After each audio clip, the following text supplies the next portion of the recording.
everyone, it's Stephanie here and welcome to a how-to video with my favorite things. In today's video, we're going to be taking a closer look at our new Shadow Box die, and we're going to be going through the process of assembling it so you can see how quick and easy it is to create your own Shadow Box die.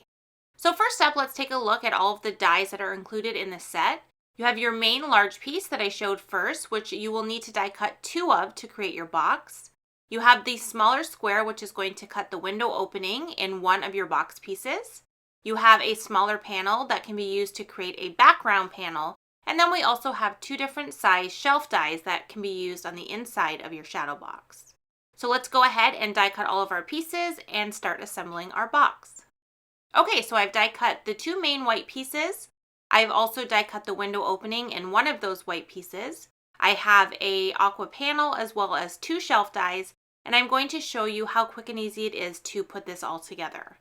So what I like to do first is just go ahead and fold everything on the score lines. Those are included when you die cut this. It will automatically emboss those score lines, making it quick and easy to fold those over exactly where they need to be. And I always like to perfect those folds with a bone folder just to make sure I have everything really nicely creased. On this one, you just want to be a little bit careful since we have the window opening. It does make it a little bit more delicate, so just be careful when you're folding over those edges.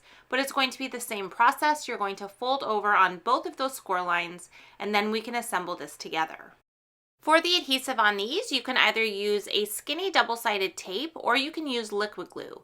I always prefer liquid glue just because it gives me a little bit of wiggle room to be able to move the pieces around and make sure I have everything completely lined up before I commit to where I have them.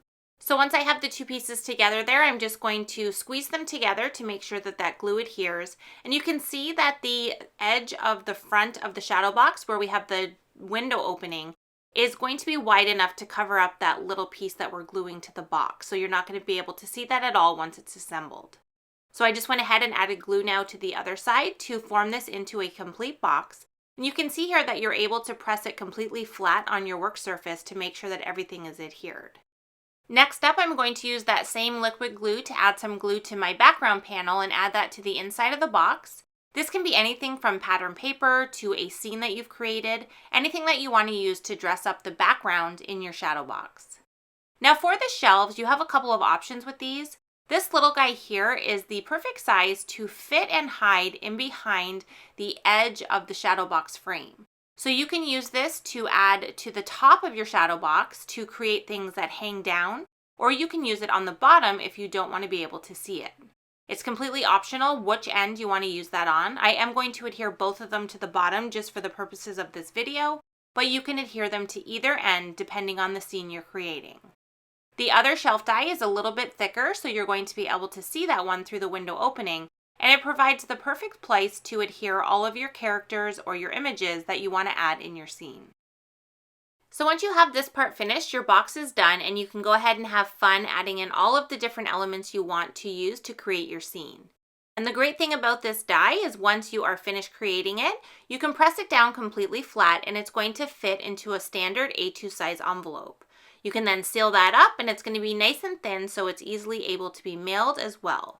And then when the recipient receives it, they'll get the fun surprise of removing the card and realizing that it opens up into a dimensional shadow box card. I hope this video was helpful in showing you how to create your shadow box cards.